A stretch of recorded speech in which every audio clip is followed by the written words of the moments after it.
Decisions. பிசினஸ்ல சில decisions இருக்கு, அதை நம்ம தவறாக எடுத்துடுறோம். அந்த தவறான டிசிஷன்ஸ் என்ன, ஏன் நம்ம தவறான டிசிஷன்ஸ் எடுக்கிறோம் சொல்லி இதுல நம்ம பார்க்க போறோம். முதலாவது காக்னிட்டிவ் பயஸ்.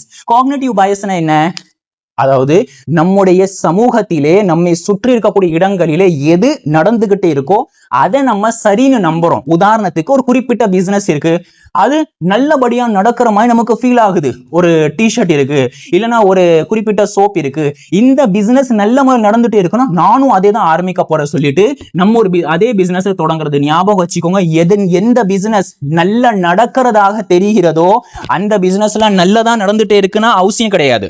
நல்லதா நடந்துட்டே இருக்கும்னு நம்ம கன்ஃபார்மா சொல்ல முடியாது. ஏன் கன்ஃபார்மா சொல்ல முடியாதுன்னா, அவங்களுக்கு இருக்கிற கடன், அவங்களுக்கு இருக்கிற அழுத்தம், அவங்க ஒவ்வொரு மாசமும் வாடகை கொடுக்கறதுலயும் மென் பவருக்காக வேண்டி அவங்க செலவு பண்றதுலயும் எந்த மாதிரியான ப்ராப்ளம்ஸ், எந்த மாதிரியான இஷ்யூஸ் அவங்க ஃபேஸ் பண்றாங்கன்னு அது அவங்களுக்கு தான் தெரியும். அதனால காக்னிட்டிவ் பயஸ் அடிப்படையில் எல்லா பேரும் செய்யறாங்கல்ல, அதனால நானும் செய்ய போறேன் என்று செய்யாதீங்க. அதுக்கு டேட்டா விசிஸ் ஃபீலிங். டேட்டா வேற, ஃபீலிங் வேற. டேட்டானா என்ன, உண்மையில ஒரு விஷயம் நல்ல முறையில் நடந்துட்டு இருக்கு அந்த டேட்டா. உதாரணத்துக்கு 10 பேர் இந்த பிசினஸ் ஆரம்பிச்சிருக்காங்க, குறிப்பிட்ட பிசினஸ், அந்த மார்க்கர் பிசினஸ் வச்சுப்போம். இந்த மார்க்கரை தயாரிக்கிற பிசினஸ் 10 பேர் ஆரம்பிச்சிருக்காங்க. இந்த 10 பேர்ல 9 பேர் சக்சஸ் அடைஞ்சிட்டாங்க, 9 பேர் ஜெயிச்சுட்டாங்க. அப்போ இதுல சக்சஸ் ரேட் எவ்வளோ, 90% சக்சஸ் ரேட் இதுல இருக்கு. இது டேட்டா. ஆனா ஃபீலிங் என்ன தெரியுமா, நான் நினைக்கிறேன் இந்த மார்க்கர் பிசினஸ் நான் ஆரம்பிச்சேன்னா கண்டிப்பாக நான் ஜெயிச்சிருவேன், கண்டிப்பாக எனக்கு வெற்றி தான். இந்த மாதிரி ஃபீலிங் உண்டாகிறது இருக்க, இதுக்கு பேர் ஃபீலிங். டேட்டா வர்சஸ் ஃபீலிங், இதுக்கு மத்தியில கண்டிப்பாக நம்ம டேட்டாவை தான் தேர்வு செய்யணும். ஃபீலிங்கை வச்சு நீங்க முன்னேற முடியாது.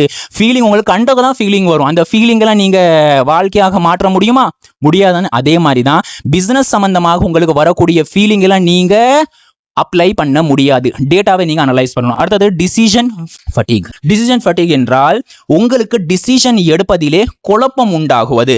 மனிதர்கள் எல்லா நேரத்திலுமே சேம் டிசிஷன் எடுக்க முடியாது. காலை நேரத்தில் தூங்கி முழிச்ச உடனே மைண்ட் நல்லா ஃப்ரெஷ்ஷாக இருக்கும், நம்ம சுறுசுறுப்பாக இருப்போம். அந்த நேரத்தில் நம்ம சரியான டிசிஷன் எடுப்போம்.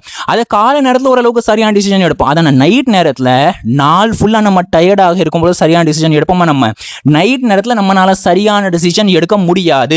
இப்போ நம்ம என்ன பண்ணணும், இந்த நைட் நேரத்தில் நம்ம டிசிஷன் எடுக்கவே கூடாது. டிசிஷன் ஃபட்டிக் இருக்க, இது ரொம்ப ஆபத்தானது. எந்த நேரத்தில் உங்களுக்கு டிசிஷன் எடுக்க முடியாதோ அந்த நேரத்தை நீங்க அவாய்ட் பண்ணிரணும். எந்த டிசிஷனோ எந்த டீலோ நீங்க வச்சுக்க கூடாது.